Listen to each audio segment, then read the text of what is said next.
One short week ago, the world of professional wrestling lost another legend of the business. A week ago, the wrestling world lost one of the greatest big men to ever set foot inside the squared circle. A week ago, we said goodbye to Leon Allen White, better known as the man they call Big Van Vader. Hello, friends, and welcome to another edition of Ridiculously Raw. I am Anthony Florio. Out of respect for this, we will not be using our doppelganger names, of course, with the exception of MF, because that is his actual name. So, Anthony Florio here alongside good old MF, Michael Fletcher, and Michael Bullock. Unfortunately, Dee Dee Woodson will not be joining us this evening. She doesn't feel up for it tonight, so we wish Dee Dee well, and we hope to have her with us tomorrow night for the Cerebral Smack Talk. But the big story, you see it right there. Vader passed away a week ago at the age of 63 after a battle with pneumonia. He also had some heart issues as well. That was well documented. It was first reported by his son. His son had his Twitter account, and that's how we knew. He started as a football player. He went to the University of Colorado, and second team All-American for them. And then he was drafted by the Los Angeles Rams in the 1978 draft. He was on the injured reserve that year, but in his second year, he got to play in Super Bowl 14 when the Rams went to Super Bowl 14 in a losing effort to the Pittsburgh Steelers. He was forced to retire after only a couple of seasons due to a ruptured patella. And then you know the stories about his wrestling career. He started in 1985 with the AWA. He was there for 2 years, from 85 to 87, and then from 86 to 91, he was with the Catch Wrestling Association.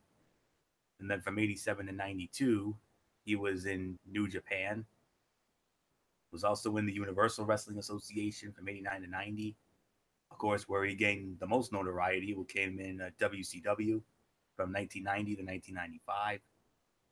Was in UWF International, went back to New Japan, and then, of course, was with the WWF/WWE from 96 to 98. All Japan Pro Wrestling Noah from 98 to 02. Had a couple of brief runs in TNA in 2003 and 2015. WWE 2005, 2012, and 2016. And then he was on the Independents for a number of years. And then All Japan again. And of course, he was also well known for his couple of appearances on one of the greatest sitcoms of all time, and a personal favorite of all three of us on this panel, a little show called Boy Meets World. I'm sure you heard of it. If you didn't hear of it, last time I checked, it was a damn good show, and he was on that show a couple of times. We'll address all that in a minute, but a laundry list of accomplishments. In All Japan Pro Wrestling, he was a 2-time Triple Crown heavyweight champion, a former World Tag Team champion with Dr. Death Steve Williams. 1999, won the Champion Carnival. Catch Wrestling Association, he was their Intercontinental Heavyweight Champion on one occasion, and was also their World Heavyweight Champion on 3 occasions. Impact Zone Wrestling Heavyweight Champion on 1 occasion. In New Japan, he was a 3-time IWGP Heavyweight Champion, an IWGP Tag Team Champion with another late great Bam Bam Bigelow, Super Grade Tag League with Tatsumi Fujinami, IWGP Title Tournament in '89. Pro Wrestling Illustrated was voted the Wrestler of the Year in 1993. Also in the PWI 500 in '93, he came in at number 2. And then in 2003, PWI years ranked number 27. Him and Bam Bam Bigelow were ranked number 36 of the top 100 tag teams in the PWI years in 2003. Pro Wrestling Noah was a GHC tag team champion with Scorpio. Tokyo Sports won the Best Tag Team Award with Stan Hansen. Universal Wrestling Association World Heavyweight Champion on 1 occasion. Union of Wrestling Forces International, one-time Pro Wrestling World Heavyweight Champion, was also in their Best of the World tournament in '94. Of course, in WCW, a former United States Heavyweight Champion, was also a three-time WCW World Heavyweight Champion, was also in the 1993 Battle Bowl. In the WWF, he only won a Slammy Award for Crime of the Century in 1996 when he attacked Gorilla Monsoon on that Monday Night Raw. We all remember that. Wrestling Observer newsletter, 5-star match against Keiji Muto at New Japan's G1 Climax Day 3 on my birthday, August 9th in 91. 1993 won Best Heel. 1993 Best Wrestling Maneuver with the Moonsault. 1999 Most Improved Wrestler. 1993 Wrestler of the Year, and was inducted into the Wrestling Observer Newsletter Hall of Fame class in 1996. And then was also an Extreme Wrestling Alliance World Heavyweight Champion. So there was that. And of course, like I said, he was also he played Goliath in the Fist of the North Star movie. He was also in the Hitman Hart Wrestling with Shadows documentary, also the Unreal Story of Professional Wrestling documentary. Appeared in 3 episodes of Boy Meets World. The Thriller and Philla. He was a wrestler as the Vader character. You remember him and Frankie Stechino and Joey going up against Corey. One of the great episodes of that show. Was also in another episode called New Friends and Old, where he was not really the wrestler character. He was as the father of Frankie Stechino. And then, of course, my favorite episode of the show, 16 Candles and 400-Pound Men. That was the episode where he wrestled Jake the Snake Roberts on the show. Earl Hebner was the referee. Brother Love was the ring announcer and the commentator. And that was my all-time favorite episode of Boy Meets World, where Corey had to be in 2 places at once. The wrestling event and Topanga's birthday. I'll never forget it. Was also in the video games as well. A lot of the wrestling games, and, his health was declining over the last several years.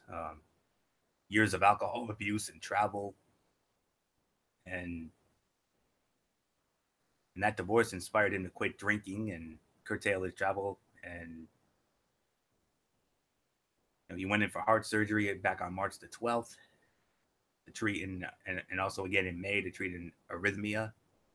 And then last week at 7/25, after a month-long hospitalization for pneumonia, he passed away.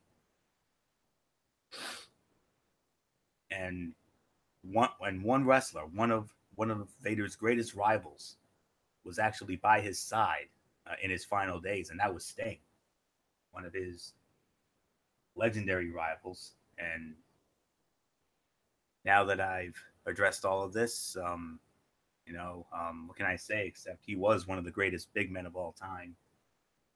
All those championships on all those continents. I mean, a man his size to do the things that he did was just so fun to watch.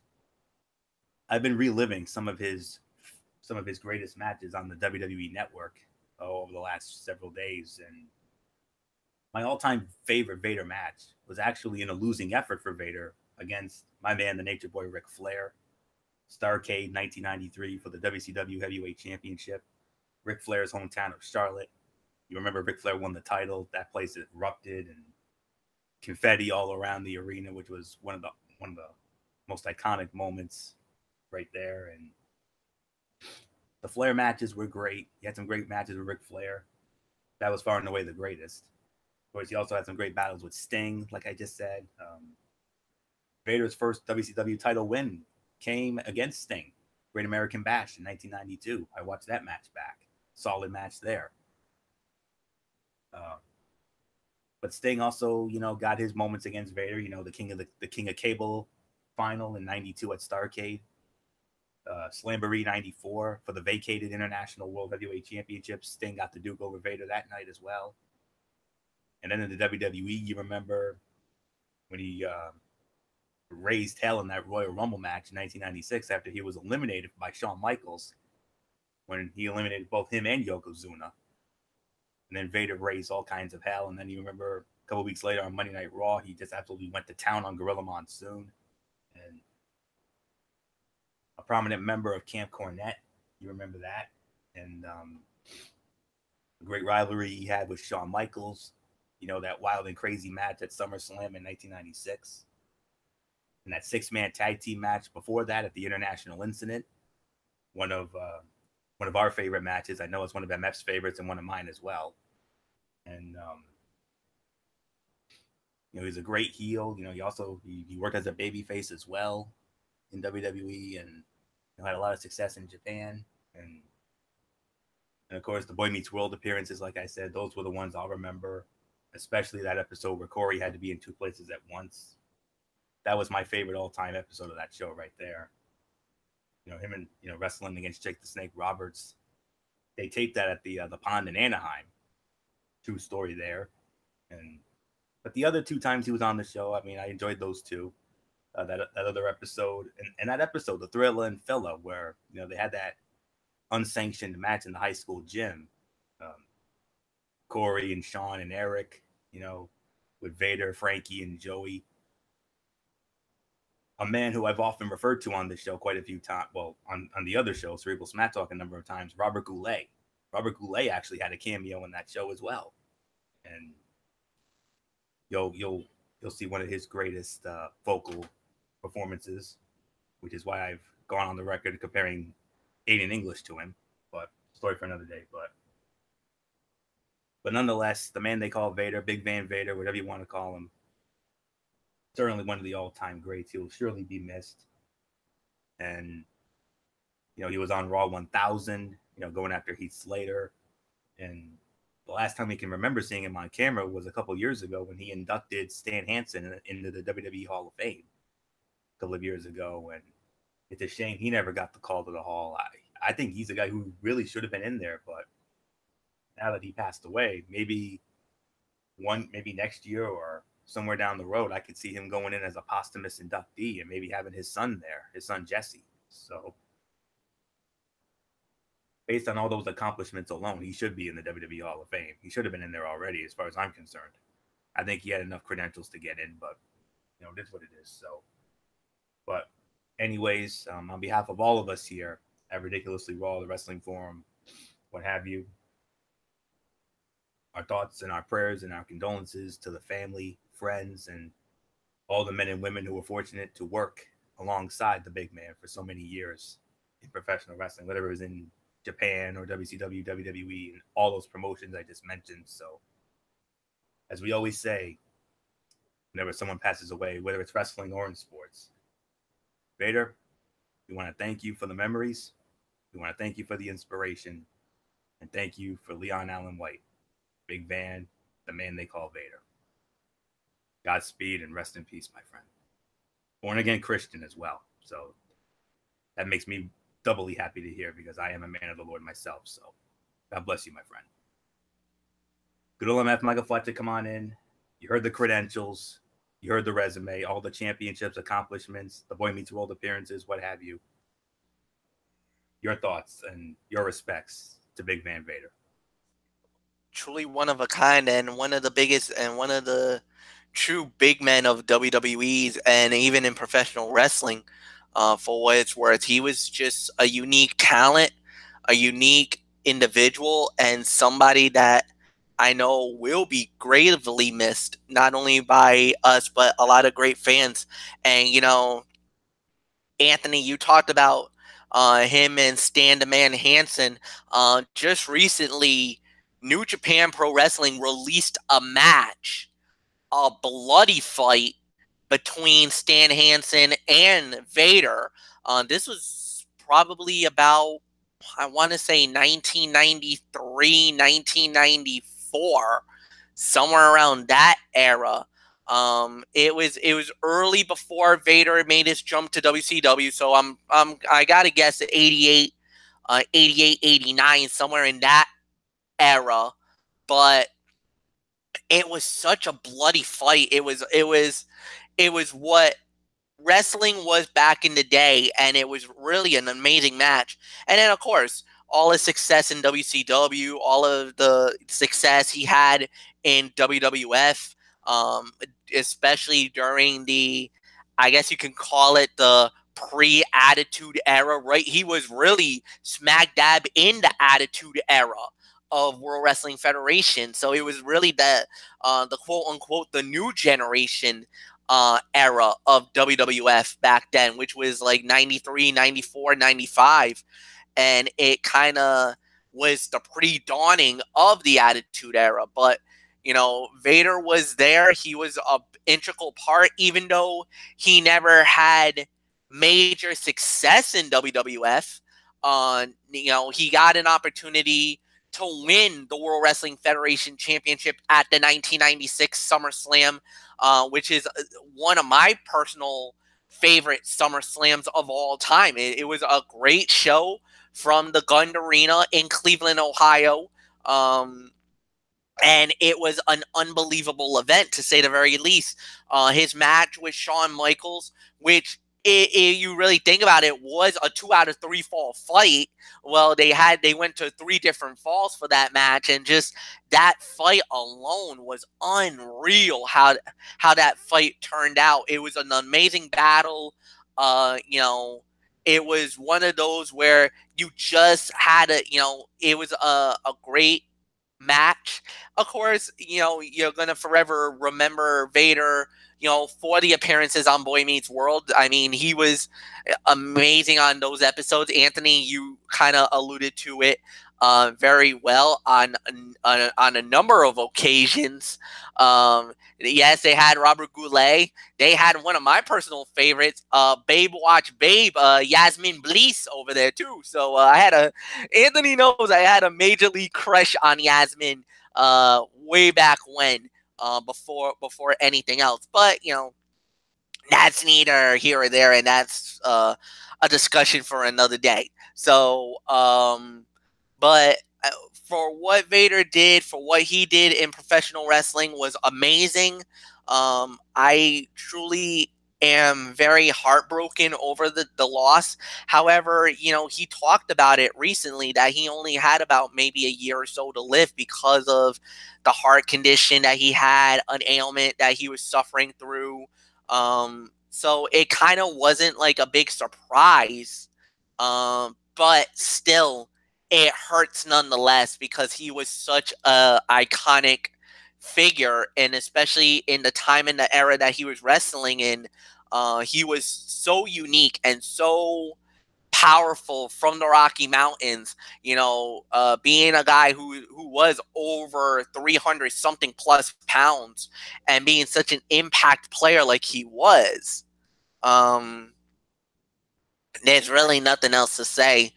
Like I said, Anthony made an alluded to that, we wish that he would have been in the Hall of Fame, should have been in the Hall of Fame a long time ago, which I do agree. I kind of feel like maybe next year will be his time, because a lot of the times when a professional wrestler passes away, especially one who was that influential in professional wrestling, a lot of the times they'll double back and give that honor its due. Other guys who passed away who got that honor later in their life. I mean, we could talk about Ravishing Rick Rude. We could talk about Mr. Perfect Kurt Hennig. Eddie Guerrero was literally the next year he went in. Macho Man, which we never, ever, ever thought we would ever see the day that he got in, and he did. Ultimate Warrior. As a matter of fact, now to think about it in hindsight, maybe there was something we didn't know about the Ultimate Warrior, because think about it. That Saturday, he got inducted into the Hall of Fame, made an appearance on the next night at WrestleMania.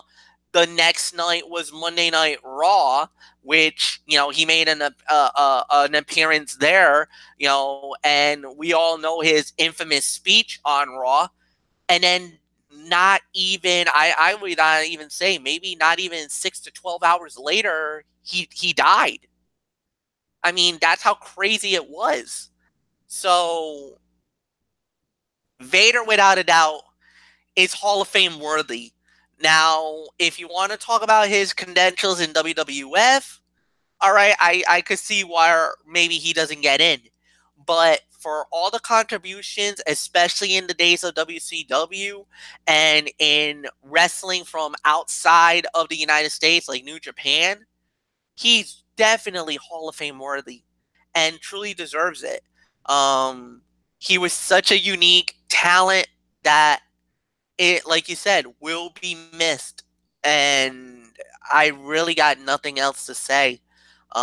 As always, my thoughts and prayers are with this family, and everybody who was great, who was fortunate enough to be, who to get to meet the guy, wrestle with them, just to get to know him in his life. And that is something that should be treasured forever. An unbelievable athlete, an unbelievable wrestler, and one that I know I will remember for a very long time, because he was during that era when I was really getting into professional wrestling that I was watching, and yeah, I marveled at him for many years. So there's nothing more to say. It was Vader time. Everybody remembers the moment where he showed up to fight Heath Slater as a lead up to the 25th anniversary. Well, I don't know. I think it was either the Raw 1000. It might have been an old school Raw, or it might have it was been Raw 1000. the Raw 1000. The lead up to the Raw 1000, and I mean, we all kind of were like, "Wow, this is awesome," and everything else. But again, my thoughts and prayers are with the family and everybody who is affected by this. So I really got nothing more to say. So Michael Bullock, it's all yours, my friend. Yeah, it is. It's a sad day in professional wrestling. I mean, Vader. I mean, he's definitely had some big time matches in his career. I mean, whether it was in WWE or with WCW. I mean, I'll never forget seeing one time on my Sting DVD collection when Vader won the WCW heavyweight championship from Sting that night, and yeah, I mean, he's battled a lot of greats. I mean, before he was Vader, he had some matches with Stan Hansen, who he inducted into the Hall of Fame. Bruiser Brody, and he's had so many great battles. I mean, with guys like Hulk Hogan and Sting, like I just mentioned, and of course Shawn Michaels, The Undertaker, Kane. I mean, I could go on and on with a list of names, but yeah, I mean, oh yeah, and I also forgot about the late great Yokozuna. Some of the rivalries he had with him. I mean, I'll never forget that night of the Royal Rumble back in 1996 when Vader finally made his debut and was in that Royal Rumble match, and boy, I mean, he made his presence felt, and of course that time when he took out Gorilla Monsoon, and everybody was wondering what Vader was thinking doing what he did, but man, I mean, definitely a great career for Vader, and I got a feeling he's definitely going to go into the Hall of Fame. I really think it's going to be next year. So that's pretty much all I can say is rest in peace, Vader, and yeah, so there's really nothing more to say. So I say let's just get on to Monday Night Raw. Yeah, another so-so edition of Monday Night Raw this evening. But of course, cutouts galore as usual. But you know us, we're only going to talk about the stuff that I feel is relevant. And well, of course, a vintage start to Monday Night Raw, a 2-for-1 deal. We started it off with an in-ring segment. We had the general manager Kurt Angle in the ring with Constable Baron Corbin. But before I get into that, I did forget to mention Monday Night Raw was live this evening from San Diego, California, on the USA Network. And just want to quickly get the name of the arena. Okay, it was the Valley View Casino Center. Valley View Casino Center in San Diego. That's where Raw was this evening. And we started it with an in-ring segment. Like I said, General Manager Kurt Angle was in the ring with the Constable Baron Corbin. And they were going to make some sort of an announcement, but then interrupted by both Roman Reigns and Bobby Lashley. And a week ago, Kurt Angle said there was going to be some sort of a multi-man match at Extreme Rules where the winner of that match would be the next in line to challenge Brock Lesnar for the Universal Championship. Well, that's off the table now because there are contractual issues with Brock Lesnar. So that contenders match will not be at Extreme Rules. But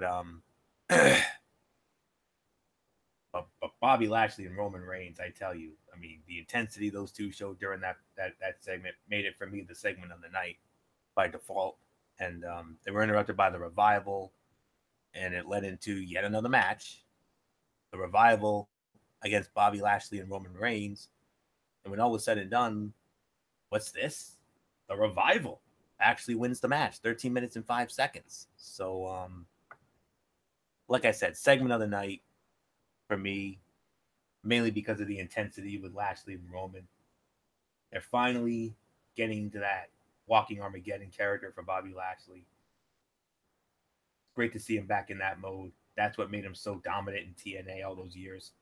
And then Roman with his intensity, you know how he is with that. And yeah, like I said, it was a great opening segment. And I mean, I don't know what else there is to say on that. As far as the match goes, I got to say it was the second best fight of the night. I'm going to give it between 2.5 and 3 stars, leaning more towards 2.5. Solid match, teasing more issues with Roman Reigns and Bobby Lashley. But due to that, the win will mean nothing in the long run for the Revival, unless, of course, they're considering pushing them, which I think they should have been pushed because of their success in NXT.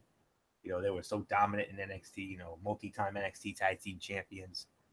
The great rivalries with American Alpha and DIY. I mean, those were fun. But since WWE, they haven't really done anything. Yeah, they beat Reigns and Lashley, but what's that going to mean in the long run? That's all I can say on that. So, segment was the segment of the night. The Lashley and Roman intensity was the best part of it. I love the back and forth those two had. And if we get a match between them at Extreme Rules, that could be a damn good match. That's all I can say about that. That's got to be a man fight potential right there. And as far as the match, second best fight of the night, 2.5 stars. That's the best I can go on that. So MF, come on in. Your thoughts on all of this? That multi-man match at Extreme Rules off the table. Some negotiation issues with Lesnar. Heyman had a lengthy Facebook post, and then from there, of course, the match with the Revival actually winning. So, your thoughts on all of this? Yeah, no, this was a big deal. I mean, I do agree. Segment of the night, I don't think there was anything better than that. I mean, there was one thing better than that. We'll get into that in the evening, but no, I think this was solid enough. You know, I finally think that they finally found a niche for Bobby Lashley. He kind of got lost in the shuffle. Now they're making him as a big threat, a big contender. Where if you really think about it, for the most part, there was rumors about maybe a Lashley versus Brock at SummerSlam. So I mean, yes, and then you hear the other rumors about maybe Roman Reigns. Well, that Roman's supposed to be the one to end the streak of Brock Lesnar and the reign of his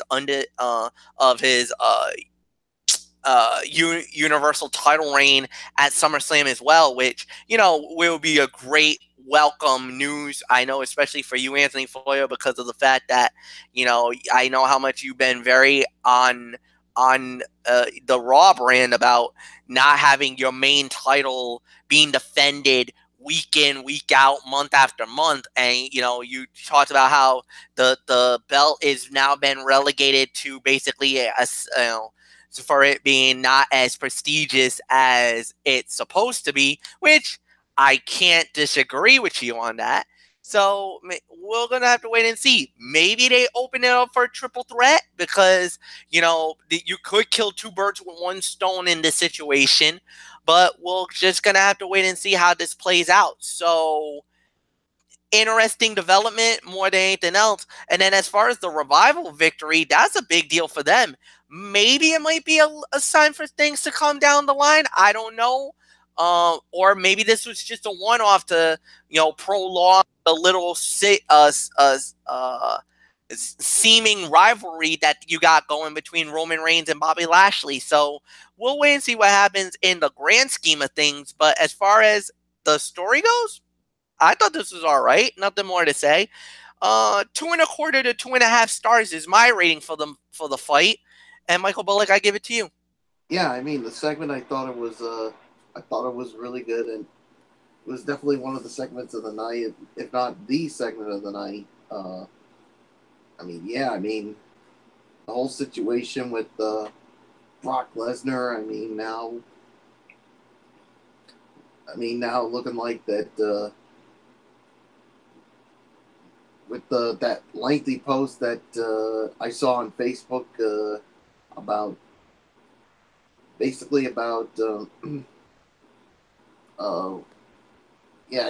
basically have to go and check it out. And Heyman went on a long Facebook rant. Florio and I even agreed. We both said, like, damn, Heyman, tell us how you really feel. So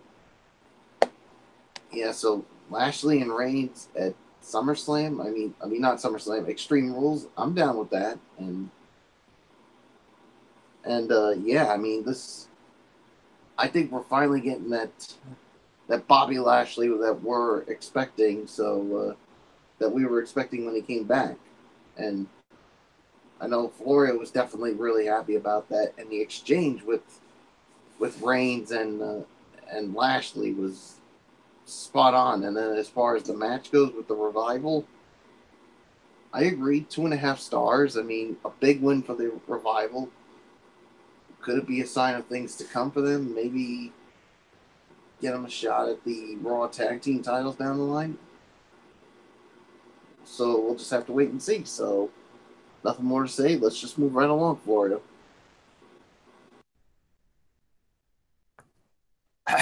And of course, we move on now to what has become a staple of Ridiculously Raw cutouts, as usual. So, without any further ado, let's address these elephants in the room before we get into our next relevant moment here. One-on-one match. We had Woken Matt Hardy against B Team's Curtis Axel. Curtis Axel wins the match 55 seconds. Yeah, okay, moving on. Then we had, I believe we had another cutout before the Authors of Pain squashed a couple of Hammer Negro jabronis. Basically, that was just a reintroductory squash to give the AOP a program. It looks like they're going to be feuding with Titus Worldwide down the road. All right. And then, now we get into something interesting here. Normally this would be a 2-for-1, but I think we may just consider this a cutout as well. Alexa Bliss and Mickie James came in. They talked about the Ronda Rousey situation, and then they were interrupted by Natalya and then Nia Jax, and it led into a match with Alexa Bliss against Natalya, Nia Jax and Mickie James in the corners. Natalya actually wins the match with the sharpshooter at 4 minutes and 14 seconds. 1 star. That wasn't good. I mean, the layout was generally poor. Some slow motion wrestling. Natalya winning was completely stupid when Bliss has a title defense coming up and a feud with Rousey. Sure, she's a heel and got some of her own medicine, but losing to Natalya seems like such a waste, as her only character trait is Ronda's friend at this point. And I also love how Natalya and Nia are magical friends of convenience after Jax tried to wreck her best friends. So, you know, we're just gonna park it there. Okay, now we finally have something relevant here. 6-woman tag match: the Riot Squad against Sasha Banks, Bayley, and Ember Moon. Riot Squad wins the match in 7 minutes. But what happened afterwards? Oh, Bayley just absolutely, positively destroys Sasha Banks. I mean, she just beat the holy you-know-what out of her, man. Whoa, Nelly. As the late, great Keith Jackson once famously said. MF, I mean, match aside, I mean, I think we finally know why all those crazy IWC fans sing that little Bayley song nowadays. Now I get it. If you're a Bayley fan, you're saying it's about damn time that you did what you did to Sasha Banks. For how long now has Sasha stabbed you in the back and you've been like the gullible troll in this situation? This time she took it out on Sasha. She had enough of Sasha. She basically put Sasha Banks in her place, basically saying that I'm the boss now. I'm not going to let you do what you always been doing to me in the past. You got in my, it's basically, I'm done with everything that you did and the whole 9 yards, and I'm sick and tired of your garbage, and I'm going to take it out on you, and this time I'm going to make you pay. You're going to get hurt, I'm going to beat you up, and I'm going to show you what, how I'm feeling. You can only push a person so far before they reach their breaking point, and tonight Bayley got to that breaking point and she went in on Sasha. But a couple of things. If you really note, the commentary didn't really go crazy about it. I'm telling you right now, if me, Anthony, and Michael Bullock was doing this as commentaries, I know Anthony would have been like, what Bayley did was absolutely reprehensible. It was definitely uncalled for. She crossed the line. As a heel commentator, I would be like, Florio, you don't know what's going on. Bayley's been getting bullied by Sasha for how long now? Good for Bayley to finally to grow a set, a woman up, and take matters into her own hands. She doesn't need Sasha Banks. She doesn't need her. So that's how I would go. And then obviously Bullock will most likely disagree with me on that front, which is fine because he'll probably play that nice sympathetic figure. But I know we would have some fun with that commentary, that storyline, whatever the case may be. But if you think about it, the fans kind of was finally on the side of Bayley, saying, you know what, good for you. You deserve, after all the stuff that's happened, Sasha got what she deserves. At the end of the day, I agree. So we'll wait and see what happens. But my goodness, man, Bayley, whoa. Yeah, it's the old saying. It's like what Anthony was saying. Hey, Bayley, I want to know, will you be my girl? Well, she showed a different side of her in the night, man. I don't know. Was that her way of implementing herself as a heel, or was it just basically saying she just had enough of Sasha's junk and basically I'm not gonna take it anymore? Just like the old I think it's the old Twisted Sister song, "We're not gonna take it, we're not gonna take it anymore." I think Bayley just had enough is enough and it was time for a change. She was not taking any more of Sasha Banks's crap, and she just basically, like you said, she waylaid her, party du français, and basically left her in a heap. Basically, uh, she cranked up the oven, roasted her holiday ham style. I'll take a quote from Kaiser Butler here, and she cooked her to a perfection. Nothing more to say. Michael Bullock, it's all yours, my friend.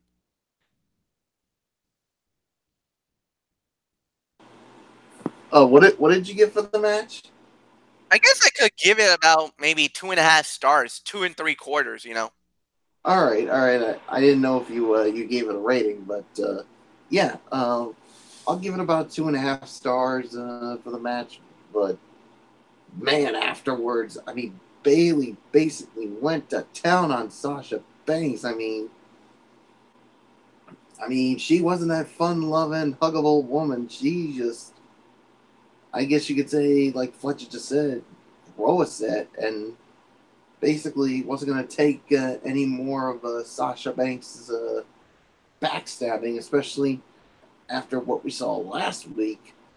And basically said, you know what, I'm done with this. I'm going to beat the crap out of you, Sasha Banks. I'm the real boss here. And I'm not gonna put up with your crap anymore. So I'm done with you. I'm finished with you, and I'm gonna beat the you know what out of you. So she basically did, and then some. And then basically afterwards, Kurt Angle said, "You know what? You're going to counseling." And she's like, "Counseling? I'm not the one that needs counseling. It's Sasha Banks that is the one that needs counseling." But Kurt Angle says, "You're going to counseling or you're fired." So we're gonna have to wait and see how it goes. But I'm telling you this right now. You can mark me down on this. I think they're gonna face off at Extreme Rules. So, and I made a suggestion to Florio, and Florio knows about it. Fletch, I don't know how you feel about it, but I mean, we've seen the women go at. I mean, they make history with at a Hell in a Cell match and all these other matches. I mean, how about we put them in a match and Fletch? What kind of a match would it be? It would be an Extreme Rules match, or well, he would do it better as because Justin Roberts did it the right way, and Fletch, I know, does it better than I probably would, so I would probably leave that to him. So that's what I get a feeling. I mean, whether that happens or not, that remains to be seen, but that's how I feel. Maybe have Sasha and Bayley go at it in an Extreme Rules match, but we'll just have to wait and see. So nothing more to say. Florio, it's yours. I can only give the match 2 stars. I mean, it was okay and fine, but that post-match angle with Bayley, man alive, that was well done. That's all I can say on that. Well done indeed. It's going to be very interesting to see how this counseling thing goes on the next show. I'm sure they're going to shoot some sort of an angle. So, yeah, I mean, the feud wasn't going well, but when WWE decides they want to pull a trigger, they can. And you heard that crowd. The crowd reacted big to the Bayley turn, which was good, as she was getting almost no reaction at all lately. I'm intrigued. So it looks like that might have been a heel turn for Bayley. And I told Bullock this during our Raw chat earlier. I think a heel turn could do wonders for Bayley. I really do. So we'll see how that goes. Moving on, we were scheduled to have a return match with Mojo Rawley and No Way Jose. That didn't happen because Mojo Rawley attacked Jose, and he also berated one of Jose's conga line brethren. I'll be honest, I kind of got a little snicker out of that when he went after that ham and egger. So I was actually okay with it. Now we move on to a very interesting tag team match, or as I call this, and I got this from one of those Raw roulette shows they used to do back in the day, back when Raw was fun to watch during the original brand extension. Forget it nowadays, but we had ourselves a strange bedfellows tag team match, if you will. Braun Strowman and Kevin Owens against Finn Balor and the Constable Baron Corbin. Winners of the match at 11 minutes and 35 seconds via a countout, Braun Strowman and Kevin Owens. Bullock, I'm gonna start it with you here. We did have a little bit of fun with this during our Raw chat, but the ending of the match, I know, left a bad taste in your mouth because the Constable ruined what would have been for you a special moment for you, because I think Finn Balor was on the verge of a tope con hilo. Yeah, what was the time again, Florio? 11 minutes and 35 seconds. Yeah, I can only give this about 2.5 stars. I mean, yeah, I was really looking forward to seeing Finn Balor do a tope con hilo, but Constable Baron Corbin had to be the one to ruin it. So, there's really nothing more for me to say. I mean, to me, I'll be quite honest, I'm getting sick and tired of this whole Constable Baron Corbin thing. It's already at the point of go away, so really got nothing more to say. Florio, it's yours. Yeah, tell me about it. I mean, Constable Baron Corbin, best for business, said no one. That's all I can say on that. So, anywho, 2 to 2.5. I would probably say third best fight of the night. It was okay with some entertaining and fun moments, but I had absolutely no clue what it accomplished. I mean, just set up feuds. It set up, looks like we're going to get a Balor and Corbin feud, and probably going to get a Strowman and Owens feud out of this as well. And especially after what happened after the match outside of the arena, Kevin Owens was trying to leave, run like a scalded dog, like JR would say. He was trying to get the keys to his car, but Braun Strowman commandeered him, and Braun Strowman flipped over his rental car. Roar. Nothing really more to say on that. Not quite the infamous 22 moment from Monday Nitro that MF and I, that's the moment that will forever live in our minds as one of the greatest and funniest moments of all time, where Sid Vicious freaked out, why me, why me, why me? I think Kevin Owens was saying the same thing. I don't think that guy looked like a Moses to me, so the valet that is. So nothing more to say here. 2 to 2.5 MF. I think I just brought back another great memory of ours. 2 to 2.5, no doubt about it. Kevin Owens, Braun Strowman was not finished with you. No, not by a long shot. And, at the end of the day, it was what we expected. It was solid. It was good. It was what we kind of were hoping for, but, little taste, nothing amazing. We're just going to have to go and see what happens next. I got really nothing else to say. Like you said, 2 stars. This was pretty good, solid, nothing more. Florio, go. Yeah, let's move on now to let's see what we have here. Man, that card thing was epic. All right. I think it's main event time actually here, guys. I believe it is. Yes, it is main event time. Intercontinental Heavyweight Championship on the line, the return match. Dolph Ziggler defending against the challenger and former champion, the King Slayer, Seth Rollins. Winner of the match in 27 minutes and 50 seconds. It is Seth Rollins. However, it was via a disqualification after outside interference from Drew McIntyre after referee John Cone had thrown him out for interference earlier in the fight. But I'll tell you this. Nonetheless, even though it's a DQ finish, it's still the fight of the night. I'm still going to give it 4 stars. I don't care what anybody says. If it wasn't for the DQ finish, Bullock and I think would have given. Bullock and I agree we were going to give this 4.5, but after the finish there, we're still going to give it a solid 4 stars because it was still a damn good match. I think it was even better than last week's match, honestly. But one thing I don't like, I mean, it's just that we have these near 30-minute matches. We get so excited, so invested, only for it to end in a DQ. But it was a damn good match, and then Roman Reigns came out afterwards to, even the score. And, well, it's looking like next week we're probably going to get a tag team match. We're probably going to get Roman Reigns and Seth Rollins against Dolph Ziggler and Drew McIntyre. And maybe Rollins and Ziggler in a stipulation match for the Intercontinental Heavyweight Championship at Extreme Rules, because since Seth Rollins won by disqualification,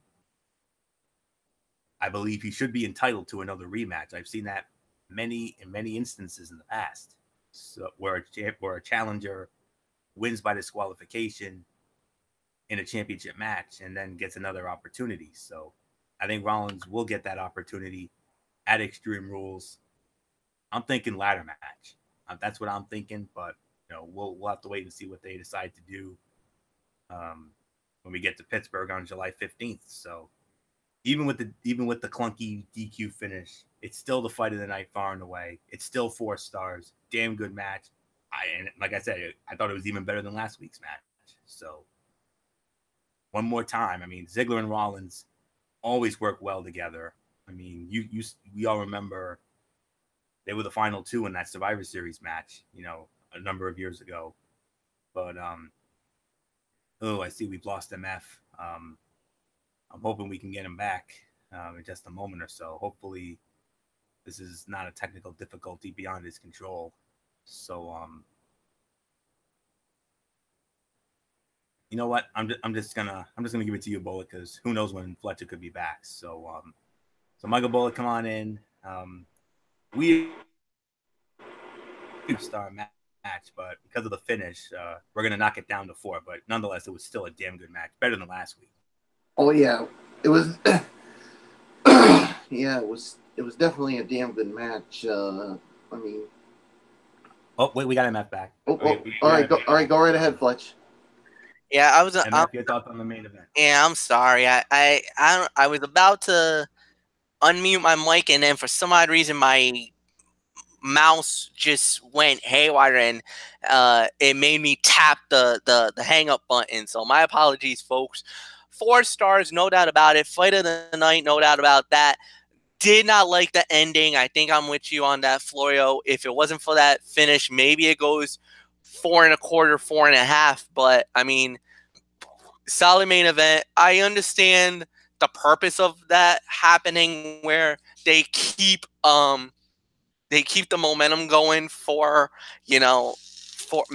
for something down the line, where maybe this could be a 4-way. You never know. They might actually do maybe a Rollins versus Lashley versus Roman versus Lesnar down the line, because they do want to put have Seth Rollins in the Universal title picture. So by doing it this way, maybe just give him one more opportunity at the Intercontinental title, and then maybe throw him into the Universal Championship storyline once he gets into that situation, once SummerSlam rolls around. So, give him at least something to do till then. But I don't know. I'm with you guys. I mean, I really thought the match was really good. It was really solid.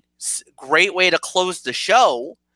But, still, it could have been a lot more better than what it was. 4 stars for me. Nothing more to say. Michael Bullock, you can go ahead. It's all yours. Yeah, like I was about to say, this was definitely the fight of the night. 4 stars. I mean, yeah. Yeah, I didn't like the ending as well. I mean, if the ending had gone better, I would have given it the 4.5. But because of that, I can only give it 4. So there's really nothing more that needs to be said. Florio, it's time for our overall thoughts on this edition of Raw. Yeah, another so-so show. MF, I mean, we started with you, and just not gonna bother by saying I'm not even gonna challenge SmackDown Live because SmackDown Live already has a huge match lined up with Jeff Hardy against Shinsuke Nakamura for the United States Heavyweight Championship. That's got Show Stealer written all over it right there. So, and who knows? This might be the night we might even be able to yell new U.S. champion. It's very possible. Very likely. So, I mean, you got that going for you. Obviously, they're gonna want to continue the storyline with Rusev and AJ Styles heading into their WWE title fight. There might be something in the wings for the women right now. Plus, also we also got Sanity. They're running around somewhere, and then of course there's also another match that was actually announced. This was kind of a private thing, but I found out thanks to another one of my favorite ladies, Zelina Vega. Apparently tomorrow night on SmackDown Live, her man Andrade Cien Almas is gonna go one-on-one with Sin Cara. Probably not the most glamorous fight of the evening. Obviously, you wanna give Andrade a little bit of momentum here, but we'll wait and see what happened there. But yeah, absolutely. The show is going to be absolutely driven by the match for the United States Heavyweight Championship. The reigning champion, Jeff Hardy, the charismatic Enigma, going up against the artist and king of the strong style, Shinsuke Nakamura, for the United States title tomorrow night. This is going to be one hell of a match, no doubt about it in my mind. There's really nothing more for me to say. So yeah, that's going to be the preface of the show. If you want my rating tonight for Raw, I could give this maybe a 50-50. I can give this about a 5 out of 10, and I'm probably going to be generous with that because look, I'm going to give a lot of credit and kudos to the main event. The main event was the show stealer. Once again, Seth Rollins and Dolph Ziggler had an amazing fight, no doubt about it. You had a good segment at the beginning with Bobby Lashley, with Roman Reigns, and that thing. The tag team fight was a little bit of was decent enough, even though the Revival got a big win, but mainly for the evening, a lot of cutouts, a lot of stuff that really did not work here.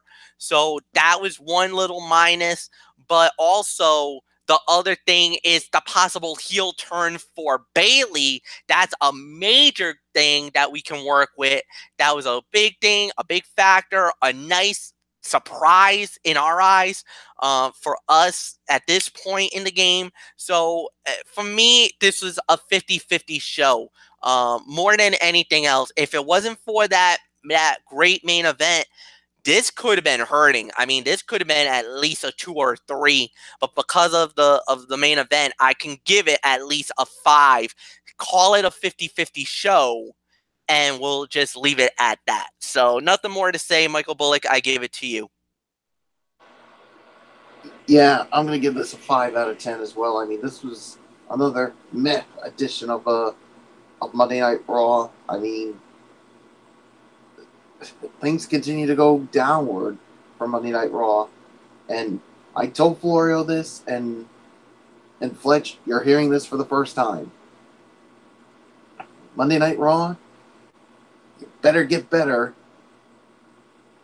Because if not, Fletch, you're hearing me saying this right now? I am boycotting Monday Night Raw. That's what I'm doing. I'm going to boycott Monday Night Raw. And because of that, you will not see me on Ridiculously Raw. And Florio, we won't be having any Raw chats. Because I'm not going to waste my time with crap that we continue to get on Monday Night Raw. So, I really have nothing more to say. So, Florio, it's yours. I'm done.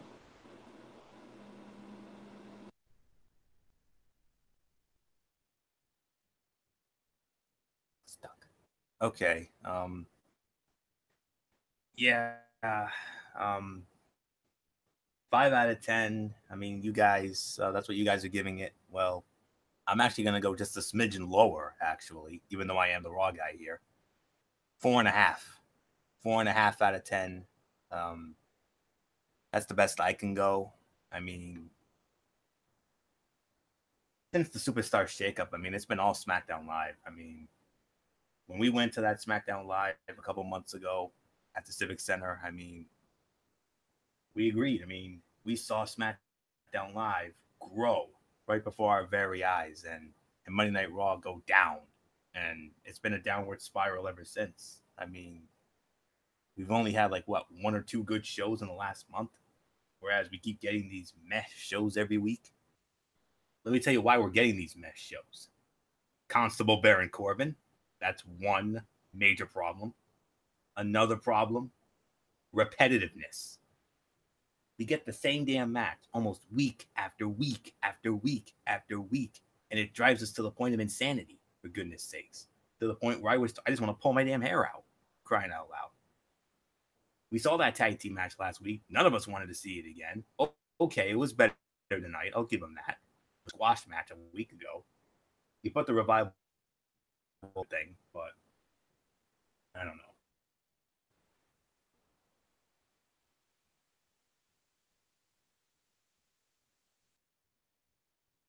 Those two and Braun Strowman. Those two are far and away the best part of Raw. I mean, yeah, we have some other great talents, but they're not being utilized properly. And that's a big problem for me. I mean, these guys deserve way better than they're getting. Especially guys like Finn Balor. No question about that. Finn Balor, who never lost the Universal Championship to begin with. He had to relinquish it because of an injury. He only held the belt for 24 hours. And yeah, but that's another problem. Brock Lesnar's just sitting on his ass counting his damn money. That's all he cares about nowadays. Roman's right. He doesn't give a damn about any of us. He's only there when the money's right. That's all I can say about that. Roman, you got it exactly right, my brother. You got it exactly right. No full-time Universal Champion. That's another problem.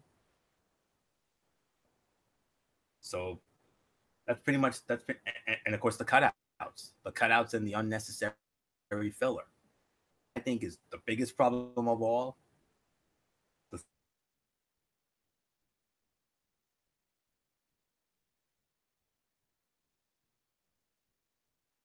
Three hours. That's all you need. 2.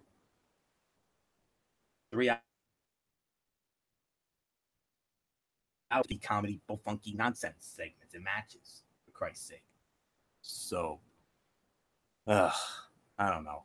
I just don't know right now.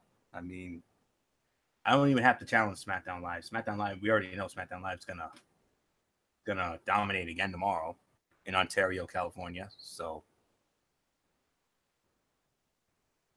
but if I had to give my professional opinion about night, I mean, I don't know what else there is to say. I mean, the 4.5 out of 10. I mean, outside of the main event, tonight's episode of Raw was one of those, it's another shows. It existed. Nothing all that interesting happened. Some small things were advanced, but it was largely stuff happening to fill time. Like, nothing really has any consequences. I love the Bayley heel turn, but was not a fan of the follow-up counseling angle. I mean, ridiculous angles. That's another problem with Raw. Counseling?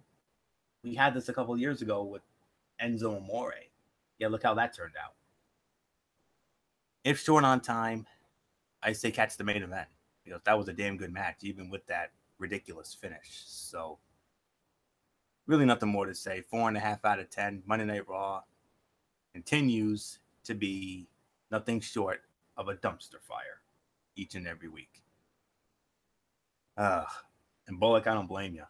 I don't blame you for your possible boycott in the future, because we're probably going to get another week. Wouldn't surprise me in the least. So,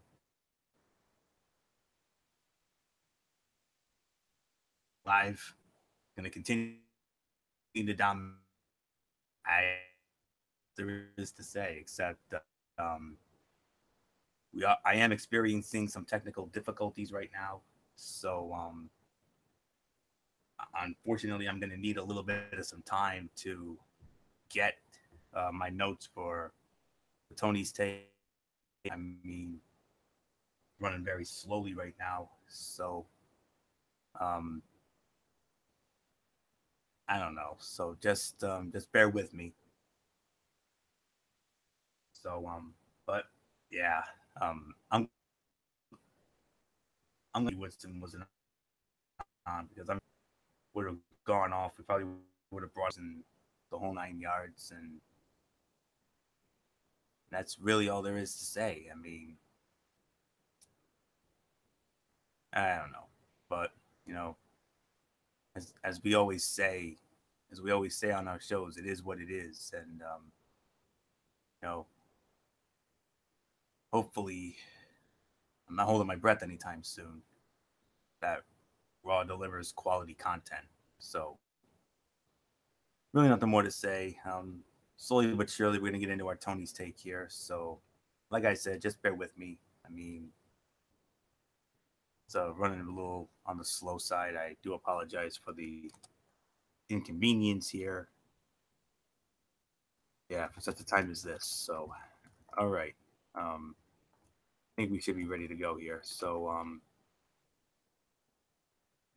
all right, let's get into 205 Live, which, of course, continues to be the best show on weekly television. At least, and I'm glad they don't have the cruiserweights on Raw anymore. I mean, that's definitely been a blessing in disguise. Up with Drew Gulak against Lince Dorado. Drew Gulak wins the match, 8 minutes and 1 second. 2 3/4 stars. Good opener. Played well into the established feud, and Gulak has now submitted all 3 members of Lucha House Party. And the feud between the Luchas, Gulak, Kendrick, and Gallagher, most certainly will continue. And then they announced that Lio Rush is going to debut tomorrow night. And the Lucha House Party will meet Drew Gulak, D. Brian Kendrick, and Jack Gallagher in a 6-man elimination tag match. That should be hella fun. Main event was a triple threat match. Hideo Itami, Mustafa Ali, Buddy Murphy. Winner of the match in 15 minutes and 55 seconds. Hideo Itami picks up the win. 3 3/4 to 4 stars. Very, very good match. These 3 busted their you-know-whats and took a dead crowd and got them interested by the end. Ali and Murphy continue to be standout performers on the show, delivering each time out. And Hideo Itami very likely earns a Cruiserweight Championship match with Cedric Alexander with the victory. I have no problem with how Itami won. The only nitpick was the final minute or so was a little bit flat. Had it been harder, it would have been elevated to an even better rating. 7 1/4 out of 10. Another good show. The opener was pretty good. Set up a big 6-man tag elimination match for next week. Lio Rush is going to debut. TJP continues to be great, and the main event was very good and set up the next possible title contender. So it looks like Hideo Itami could be next in line for Cedric Alexander in the Cruiserweight Championship. So, gentlemen, you heard what I said. 205 Live continues to be the best weekly episodic show on television right now. So with all that being said, let's get into Impact Wrestling. Really needed a bounce back effort after that lackluster show from June 14th. So let's get into it. Started it off with a World Tag Team Championship match. ZNE is defending against LAX. Winners of the match in 15 minutes and 1 second. And new Impact World Tag Team Champions, LAX. Fight of the night, far and away, 3.5 stars. The only nitpick I have is that I'm actually kind of upset that ZNE lost the titles this soon, as I thought they were a fresh addition to the tag team division. I'm hoping they don't get lost in the shuffle going forward. As for the match, it was a very smart choice to start the show with. Very good match with some great moments, in LAX completing their comeback to the top with Eddie Kingston in the lead. So, well done. KM against Scott Steiner. Scott Steiner wins 2 minutes 41 seconds. Moving on. Let me see here. Madison Rayne against Taya Valkyrie. Madison Rayne wins the match. 5.5 minutes. 2 3/4 of a star. Good little match as they're telling a nice comeback story with Madison Rayne. And it's announced that she will challenge Su Yung for the Knockouts Championship at Slammiversary, July 22nd at the Rebel Complex in Toronto. And then we had the main event of the evening, Pentagon Jr. and El Hijo del Fantasma against OVE. Pentagon and Fantasma win the match 16 minutes and 32 seconds. Second best fight of the night, solid 3 stars. Good main event with a very good post-match angle to play off of it, and really kicking off the feud with Sami Callihan and Pentagon Jr. So 7 out of 10. Good show and a strong rebound from the previous week's show. Very good opener with new tag team champions in LAX. And that led into the Conan return angle and teased the issues with Eddie Kingston. I've really enjoyed the LAX angle. Madison Rayne gets another win as they continue to tell her comeback story and set the stage for that big Knockouts title match with Su Yung at Slammiversary. Good main event which set up the feud with Pentagon Jr. and Sami Callihan. And they set the stage well for next week, which will include the in-ring debut of a former WWE Cruiserweight champion. I'm just gonna park it right there. I don't want to give too much away, but might have read the spoilers already, so we're just gonna park that right there. We're gonna have on this show a new tag team debuting, a new tag team by the name of the Desi Hit Squad, Rohit Raju and Gursinder Singh. They're going to go up against the former tag team champions Z and E. The debut of that former WWE Cruiserweight champion, he's going to score off against Trevor Lee. We're going to get an appearance by D'Angelo Williams. He's going to cut a promo. He's going to get interrupted by Austin Aries.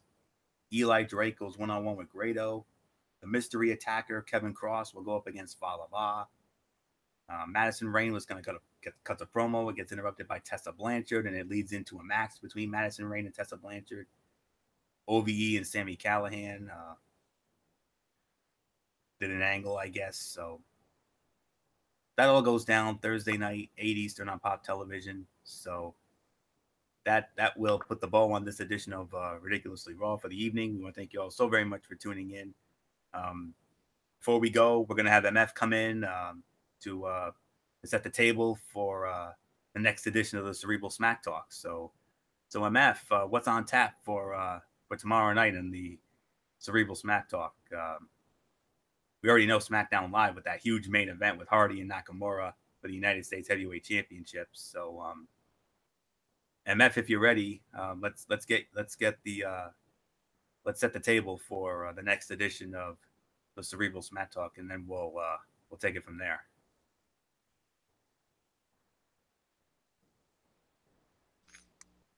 All right.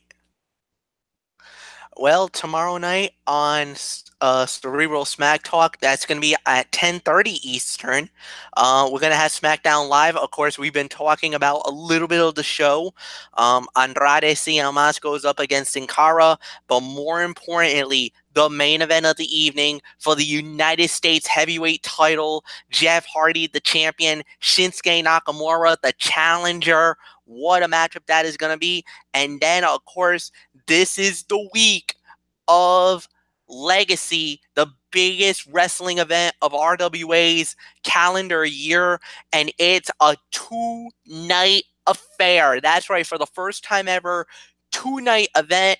It starts on Saturday night, goes Sunday afternoon, and we will run down the fight card for this humongous event. This is without a doubt the biggest event of the year.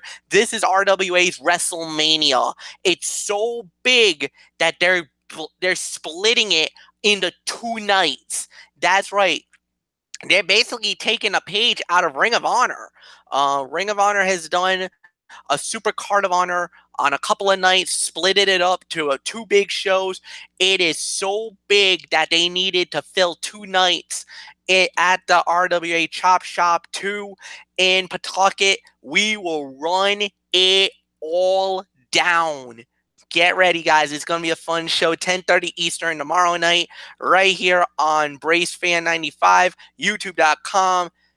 Anthony, it's all yours.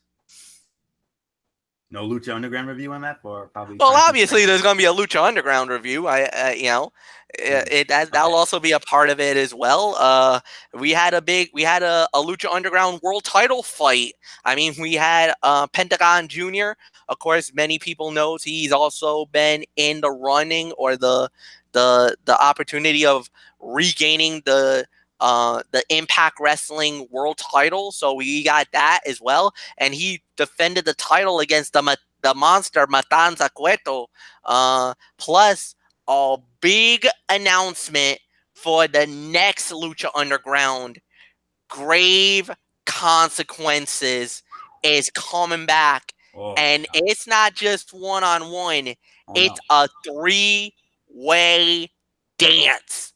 Somebody's going in a casket, and somebody's going to lose their life on this one. But who's it going to be? You're just going to have to find out who we're going to talk about tomorrow. But I'll tell you one thing. When that fight happens, woo-wee, it's going to be something. Oh, yeah. It's going to be something. It's going to be fun, huh? Absolutely. I mean, I've been watching it. I'll admit it. I've been watching it the last couple of weeks since it came back. And, I DVR it every week because it airs while I'm at my Bible studies. So, yeah. So, no question about it. I'll definitely be checking that out. But I know you'll have the review of the last show as well as the big RWA preview. I'm looking forward to hearing about that. So that's all tomorrow night, 10:30 with MF over on Braves Fair 95, the SmackDown Live review, and then that Loaded Mikey's Mindset with the Lucha Underground review and the RWA Legacy preview. That's all tomorrow night at 10:30. Hopefully Didi Woodson will be with us. And then Friday night, Strictly Sports. We got the docket, fellas. Here it is. The bad news is only one. There is a hard time story, but thankfully there's only one. Praise goodness. And it's going to be leading off the show. Jameis Winston suspended for 3 games. We're actually going to get into the release of the NHL schedule. The NHL schedule came out. We're going to get into some of the notable games to look forward to. And we'll also be recapping the NHL awards. And then another big news story. This is not a hard time story by any means. North America will host the 2026 FIFA World Cup. We'll get MF's thoughts on that. And then we'll close it out, as always, with our Major League Baseball Power Rankings. So that's all Friday night at 10:30 on Strictly Sports. Right back here on the Tone 25. And then next Monday night for Ridiculously Raw, which I'm praying is a good show, but let's be realistic. Don't hold your breath, folks. Don't expect any miracles, especially next week. So, all right, that'll do it for this. So I want to thank you all so very much for tuning in. And, of course, we're going to leave you tonight as we started this show here tonight with our final goodbye to Leon Allen White, better known as Big Van Vader, the man they call Vader, who passed away last week. So until tomorrow night for the Cerebral Smack Talk, it's Anthony Floyo here for Good Old MF Michael Fletcher, for Michael Bullock, and in spirit, Didi Woodson and Derek Ferrera. You know the routine, everybody. Thumbs up. Talk to you later. Yeah, throw it up Fortune 4 style. Bye for now, my friends. God bless. Be good to each other. Have a blessed Tuesday. Till tomorrow night for the Cerebral Smack Talk. Keep it watching Ridiculously Raw right here on the Tone 25 on YouTube.com. And remember, like I always say, no matter what anyone tells you, wrestling is indeed actually real. For everybody who's been a part of this one, for now, Anthony Floyo, so long. Bye, everybody. Bye. And to Vader, one more time, we thank you for the memories. We thank you for the inspiration. And most of all, we thank you for the man they call Vader. Rest in peace, my friend. So long.